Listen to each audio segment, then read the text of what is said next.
बाग सिंधु हाटक पुरजारा, निश्चर गण बद विपिन उजारा, सो सब तब प्रताप रघुराई, नाथ न कछु मोर प्रभुताई। तो ये तो हनुमान जी भी कहते हैं कि मेरी कोई प्रभुता नहीं है, भगवान की प्रभुता है। लेकिन भगवान कहते हैं कि उनसे बड़े उनके नाम को लेने वाले लोग होते हैं, मतलब वो हनुमान जी के ऊपर कहते हैं आप बड़े हैं। अब आप इसी तरीके में, क्या ये आपका अपना सामर्थ्य है जिसको आप भगवान को समर्पित करते हैं क्या?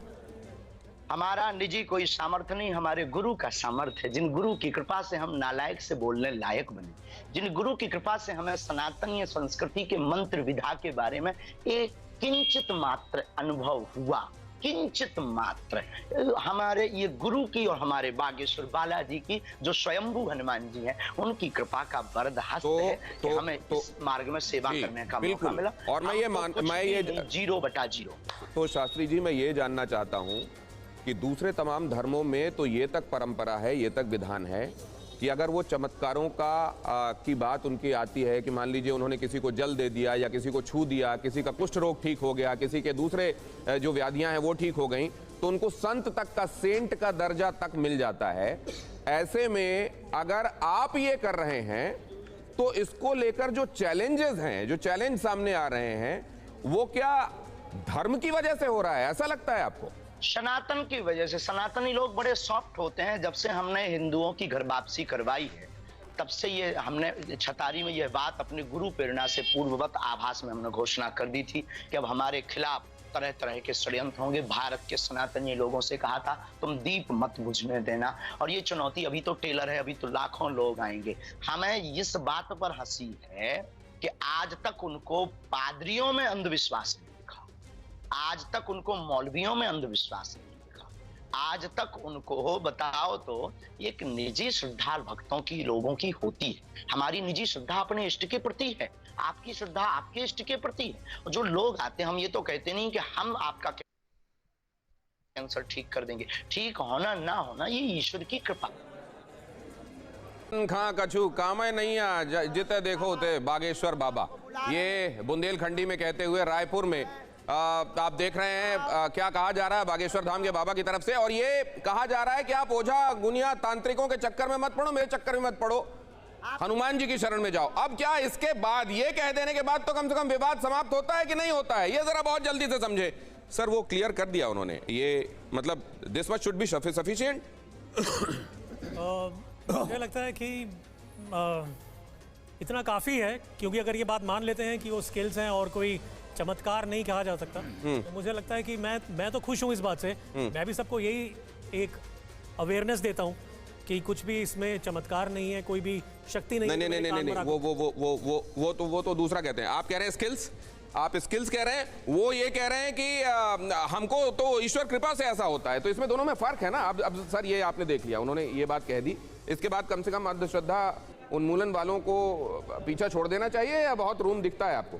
नहीं, देखिए, जो अंधश्रद्धा निर्मूलन वाले जो कार्य कर रहे हैं वो ये इस्टेब्लिश करने में लगे कि चमत्कार जैसा कुछ नहीं होता, क्योंकि ये बड़ी बात इवन सनातन में भी ये बात मानी जाती है, चमत्कार या तो भगवान करते हैं या सड़क पे बैठा बाजीगर करता है।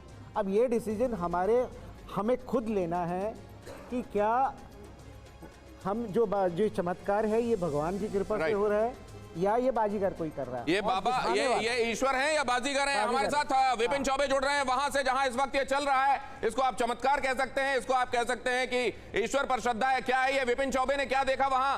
विपिन, आपने क्या देखा, क्या महसूस किया, और इस पूरे विवाद के बीच में आप वहां सच्चाई क्या देखते हैं? तब हमने उनको कहा I am not powerful but Lord Hanuman is very. तस्वीरों के साथ दिनेश मैं आपको दिखाने की कोशिश करता हूं, मेरे कैमरा पर्सन आपको दिखाएंगे। सबसे पहले मंच की तस्वीर देखिए, मंच की तस्वीर देखिए। बागेश्वर धाम महाराज जिसको कहा जाता है पंडित धीरेन्द्र कृष्ण शास्त्री इस वक्त मंच पर आ गए हैं और वो दरबार शुरू होने जा रहा है जिस दरबार पर विवाद है, जिसको लेकर यह कहा जा रहा है कि अंधविश्वास फैलाया जा रहा है। लेकिन मंच के बाद अब मैं जो तस्वीर आपको दिखा रहा हूं वो तस्वीर देखिए। क्या यह अंधविश्वास है? लाखों की तादाद में, एक बड़ी तादाद में जनता है यहाँ पर एक बड़ी तादाद में जनता है और वो जनता देखिए कहां से कहां तक पूरा पंडाल, चार पंडाल पूरी तरह से फुल भरा हुआ है। महिलाएं, पुरुष, बच्चे, बुजुर्ग, हर कोई अपने घरों से निकल गया है। कई किलोमीटर का लंबा जाम लगा हुआ है क्योंकि लोगों को यह भरोसा है कि उनकी समस्याएं यहां पर दूर हो सकती हैं। और आस्था मारा जाता है कि आस्था आंधी होती है। सिर्फ हिंदू धर्म में नहीं दिनेश, बल्कि हर धर्म में अगर कोई सुपर गॉड है, यह आस्था ही तो है। कैसे हो रहा? बिल्कुल दिनेश, बिल्कुल। और आप जो ये कह रहे हैं इतनी बड़ी तादाद में लोग, क्या इनको अंधश्रद्धालु कहा जाए? जरा इनसे बात कीजिए। पूछ सकते हो, वही पूछोगे जो पर्चे में लिखा होगा। अभी कैसे हो रहा हनुमान जी का? एक बार मैं पंडाल में चलता हूं आपको लेकर और जो श्रद्धालु हैं उनसे बात करने की कोशिश करता हूं। सीधे आपको उस जनता के बीच लिए चलते हैं जो बागेश्वर धाम महाराज को सुनने के लिए यहां पर आई है और वो क्या कुछ सोचती है वो आपको दिखाने और समझाने की कोशिश करते हैं। इस वक्त हम आ चुके हैं छत्तीसगढ़ की राजधानी रायपुर में और रायपुर में कितनी बड़ी तादाद में ये देखिए, सबसे पहले इस जनता को देखिए दिनेश और कितनी बड़ी तादाद में ये लोग आए हुए हैं और सब लोग ये मानते हैं कि यहां आने के बाद वो सब कुछ हो सकता है जो आज तक शायद उनके इतिहास में, उनके जीवन में नहीं हुआ। हालांकि मैं ये स्पष्ट कर देना चाहता हूं कि TV9 भारतवर्ष किसी भी अंधविश्वास को बढ़ावा नहीं देता, ना ही अंधविश्वास में भरोसा रखता है। लेकिन आप देखिए इन महिलाओं